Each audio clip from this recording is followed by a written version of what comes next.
አጫጭር ስፖርታዊ መረጃዎች።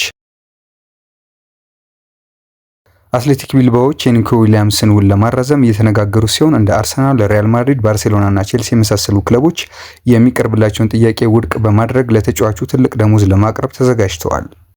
ሊቨርፑል ፍሎሪያን ዊርትዝን ከባየር ሊቨርኩሰን ተጨማሪ ጉርሻዎችን ጨምሮ በ126 ሚሊዮን ዩሮ ፓኬጅ ለማስፈረም ከክለቡ ጋር ስምምነት ላይ ደርሷል። ዩናይትድ የማንቸስተር ዩናይትዱን የክንፍ መስመር ተጫዋች አሌሃንድሮ ጋርናቾን ለማስፈረም አስቶን ቪላ፣ ቶተንሃም እና ቼልሲ ፉክክር ውስጥ ገብተዋል። አርሰናል ቤንጃሚን ሴስኮን ለማስፈረም ከሁለቱ የሳዑዲ ክለቦች ጋር ፉክክር ውስጥ መግባቱ ተሰምቷል። ሴስኮ በአውሮፓ መቆየት ቢመርጥም በጉዳዩ ላይ ግን እርግጠኛ መሆን እንደማይችል ተዘግቧል።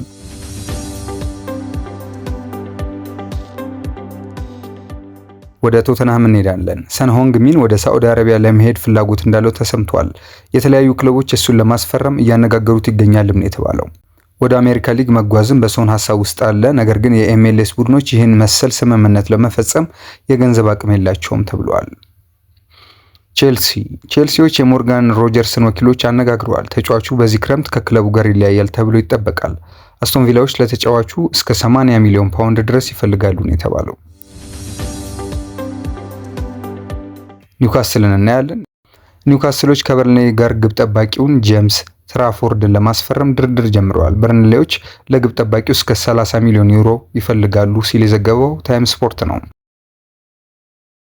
የኤሲ ሚላኑ ተጫዋች የኑስ ሙሳ ወደ ናፖሊ ለመዘዋወር በግል ጥቅማ ጥቅም ላይ ተስማምቷል። ናፖሊዎችም ከኤሲ ሚላን ጋር ለመስማማት እየተቃረቡ መሆኑ ተሰምቷል።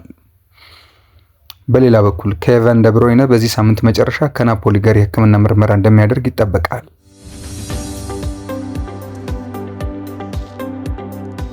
ኪራን ማኬካ እና ሊያም ሮዚነር ከብሬንትፎርድ ጋር የተለያዩትን ቶማስ ፍራንክን ለመተካት እጩ አሰልጣኝ ሆነው ቀርበዋል። ሰልቲክ ከአርሰናል ጋር የተለያየውን ኬረን ቴርኒን በ5 ዓመት ኮንትራት አስፈርመዋል። ማርክ አንድሬ ተር ስቴገን ደግሞ በባርሴሎና መቆየት ይፈልጋል ተብሏል። የክለቡ ቁጥር 1 ግብ ጠባቂ ለመሆን ዝግጁ መሆኑን የተነገረው። ፒኤስጂ የቦርንማውዙን የመሃል ተከላካይ አሊያ ዛባሪን ማስፈረም ይፈልጋል ተብሏል። ፒኤስጂ የቦርንማውዙን የመሃል ተከላካይ ኤሊያ ዛባርኒን ማስፈረም ይፈልጋል። ቦርንማውዞች ከ22 ዓመት ዩክሬናዊ ተጫዋች ዝውውር 59 ሚሊዮን ፓውንድ እንደሚፈልጉ በመረጃው ተመላክቷል። በመጨረሻም ቦሩሲያ ዶርትመንድ በጃደን ሳንቾ ዝውውር ላይ ጠንክረው እንደሚሰሩ ተዘግበዋል።